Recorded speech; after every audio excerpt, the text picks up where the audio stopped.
फिर एक बार प्रभु यीशु मसीह के मधुर मीठे नाम से आप सभी का इस सुबह के समय हम स्वागत करते हैं और आशा करते हैं कि परमेश्वर अद्भुत और महान चीज़ें हम हर एक लोग के जीवन में कर रहे हैं। प्रभु भला है, प्रभु कृपालु है और परमेश्वर अनुग्रहकारी है, परमेश्वर दयालु है। वो अपने बच्चों का देखभाल करता है, वो अपने बच्चों के बारे में सोचता है, वो अपने बच्चों के बारे में फ़िक्र करता है, वो अपने बच्चों के और अपने कानों को लगाए हुए हैं, ऐसे बाइबल कहता है। एक वचन पढ़ते हैं और उस वचन पर मनन करते हैं। रोमियो की किताब अध्याय 8 और वचन 31 ऐसे कहता है, अतः हम इन बातों के विषय में क्या कहें? यदि परमेश्वर हमारी ओर से है तो हमारा विरोधी कौन हो सकता है? बाइबल कहता है, पौलुस कहता है यहाँ पर कि अगर परमेश्वर हमारी ओर से है तो हमारा जो विरोधी है वो क्या कर सकता है? If God is for us, if God is on our side, who can be against us? अगर परमेश्वर हमारी ओर से है तो कौन सा चीज़, कौन सा विरोधी हमारे जीवन में परेशानी और दिक्कतियों को लेकर आ सकता है? आज जिस दिक्कती, आज जिस समस्या, आज जिस तकलीफ़ों का आप सामना करते हो, वो शायद आपका विरोधी हो सकता है। वो शायद आपके जीवन में कमज़ोरी लाने का प्रयास करते होंगे, वो शायद आपके विश्वास को हिलाने का कोशिश करते होंगे, वो शायद आपके विश्वास को कमज़ोर करने की कोशिश करते होंगे। और ऐसी स्थिति, ऐसी परिस्थिति में आपको एक चीज़ को ललकारना है, एक चीज़ को जो है पुकारना है और घोषणा करना है और कहना है कि परमेश्वर मेरे ओर से है और कोई भी स्थिति मेरा कुछ बिगाड़ नहीं पाएगा। आपको विश्वास के साथ डिक्लेयर करना है, क्योंकि जब आप विश्वास के साथ डिक्लेयर करते हो, जब आप विश्वास के साथ कहते हो कि परमेश्वर हमारी ओर से है, परमेश्वर मेरी ओर से है, और कोई भी चीज़, कोई भी स्थिति, कोई भी परिस्थिति, कोई भी मनुष्य, कोई भी हालात, कोई भी सिचुएशन, कोई भी आवाज़ जो मेरे कानों में गूंज रहा है, जो भी बातें मेरे दिमाग में चल रही है, चाहे वो डर की बातें हो, चाहे वो शत्रु की बातें, वो मुझ पर हावी नहीं हो सकती, क्योंकि परमेश्वर मेरे ओर से है, परमेश्वर मेरे ओर से है। जब तक यीशु मसीह अपने चेलों के साथ में था, आप देख सकते हो कि चेले डरते नहीं थे। अगर शास्त्री फरीसी उनके विरोध में बातें करते, शास्त्री फरीसी योजना करते उन्हें मार डालने का, तो चेले डरते थे। क्यों? क्योंकि यीशु साथ में थे। जब यीशु साथ में नहीं थे तब की स्थिति बहुत अलग थी, लेकिन जब यीशु साथ में थे तब चेले डरते नहीं थे, क्योंकि उन्हें मालूम है कि वे लोग हम तक पहुंचने से पहले यीशु उनसे व्यवहार करेगा। और आज यीशु तो हमारे अंदर रहता है। यीशु चेलों के साथ में उस समय रहते थे, लेकिन इस समय यीशु हमारे अंदर रहता है और वो वादा करता है कि वो हमें नहीं छोड़ेगा। वो वादा करता है कि वो हमारे हाथों को थाम कर रखेगा।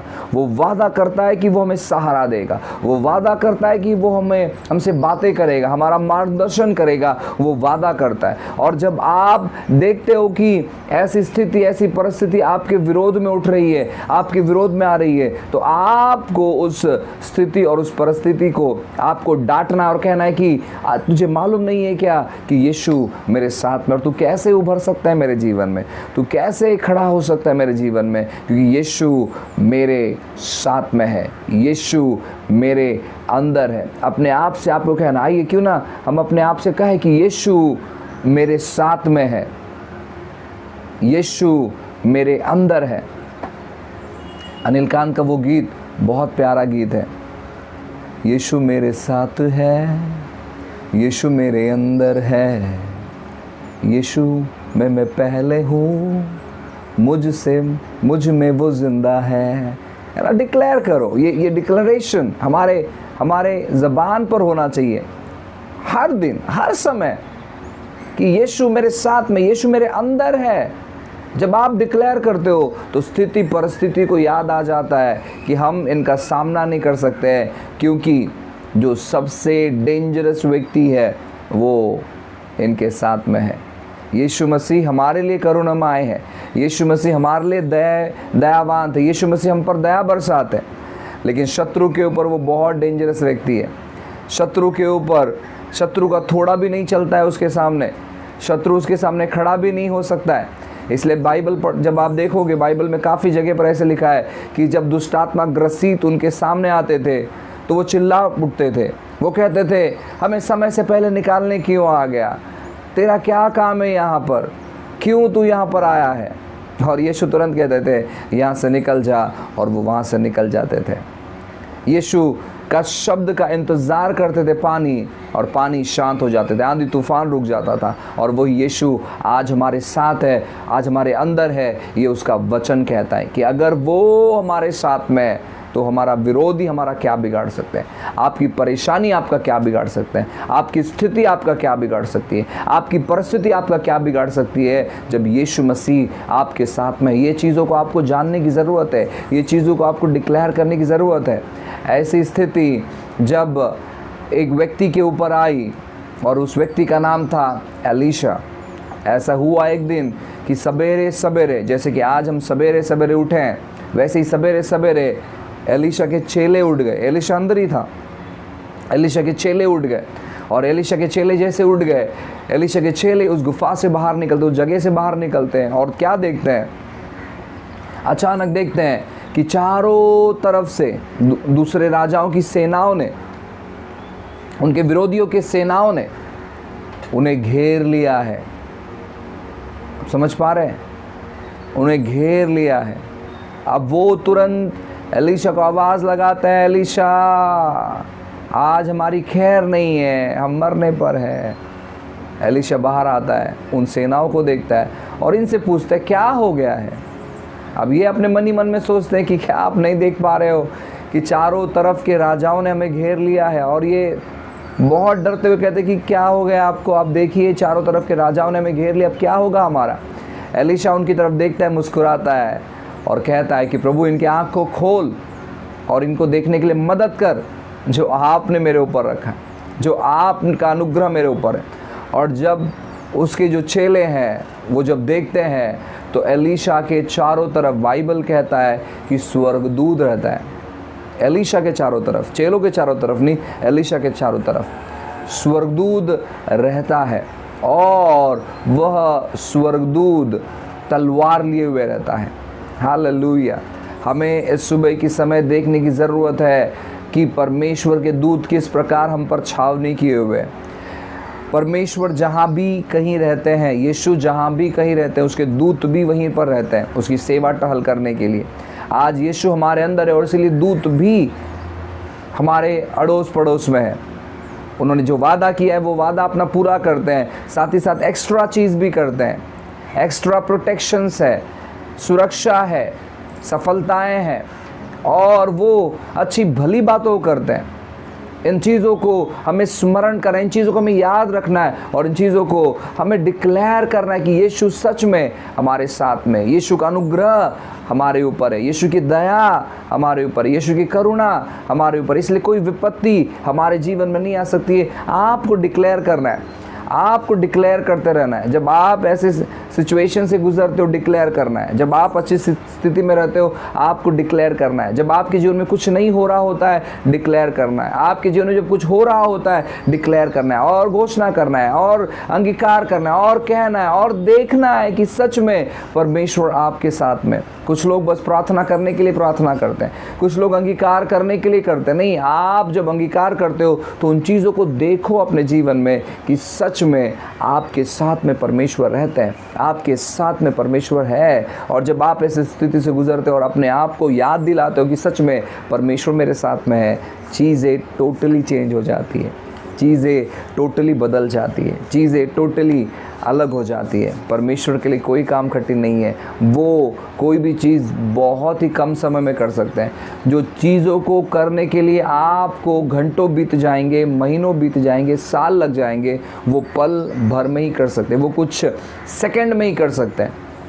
हालेलुया। और आपको ये विश्वास करना है, आपको ये विश्वास करना है, जब परमेश्वर आपकी ओर से है तो आपका कोई मनुष्य, आपका विरोधी, आपका समस्या, आपकी बीमारी, आपका कर्जा, आपका उलझन और आपका जो ज़िंदगी है जहाँ पर रास्ता नहीं दिख रहा है आपको, आपका भविष्य नहीं दिख रहा है, वो सारी विपत्ति, वो सारी चीज़ें क्या आपका बिगाड़ सकते हैं? आपका कोई व्यक्ति कुछ नहीं बिगाड़ सकता है। आप परमेश्वर की योजना में हो और सही समय में चीज़ें आपके साथ होने लगेगी, राइट समय में चीज़ें आपके साथ कार्य करने लगेगी। सो एक लास्ट चीज़ कहूँगा और फिर हम प्रार्थना करेंगे। जब आप ये जानते हो कि परमेश्वर आपकी ओर से हो, कभी किसी भी प्रकार का समझौता नहीं करना, किसी भी प्रकार का, केवल शारीरिक तौर पर नहीं लेकिन आत्मिक तौर पर भी। उदाहरण के तौर पर सोचो कि कोई व्यक्ति बीमार पड़ गया है, तो समझौता मत करे कि पता नहीं अब क्या होने वाला है। अपने विचारों में भी समझौता मत करे, अपने विचारों को थाम कर रखे और कहे कि मुझे मालूम है ये कुछ सेकंड का अभी ये निकल जाने वाला है, क्योंकि परमेश्वर मेरे ओर से। अपने विचारों में भी समझौता नहीं करना। बाकी का समझौता का तो बात दूर है, चुनाव का बात तो दूर है, लेकिन अपने विचारों में भी समझौता नहीं करना। अगर वो कहता है कि वो आपके साथ में, मतलब वो आपके साथ में, बाकी बात ख़त्म हो गया, उसके आगे कोई बात ही नहीं है। जब वो कहता है कि आपका विरोधी आपको कुछ बिगाड़ नहीं पाएंगे, मतलब सच है कि आपका विरोधी आपका कुछ बिगाड़ नहीं पाएंगे। आपको इन चीज़ों को अपने मन में धारण कर लेना, और जब आप अपने मन में इन चीज़ों को धारण करते हो, अद्भुत चीज़ें आपके साथ होने लगती है, नई चीज़ें आपके साथ होने लगती है, अच्छी गवाही, बड़ी गवाही आपके साथ होने लगती है। हालेलुया। आइए हम अपनी आंखों को बंद करें और प्रार्थना करें। अनुग्रहकारी पिता, फिर एक बार इस सुबह के समय आपके नाम को ऊंचाई पर उठाते हैं और हम धन्यवाद करते हैं प्रभु, आपने मौका दिया हमें परमेश्वर आपको स्मरण करने, आपको याद करने के लिए। प्रभु हम धन्यवाद देते हैं परमेश्वर राजा, प्रभु आपकी बड़ाई करते हैं प्रभु जी, आपके नाम को ऊंचाई पर उठाते परमेश्वर।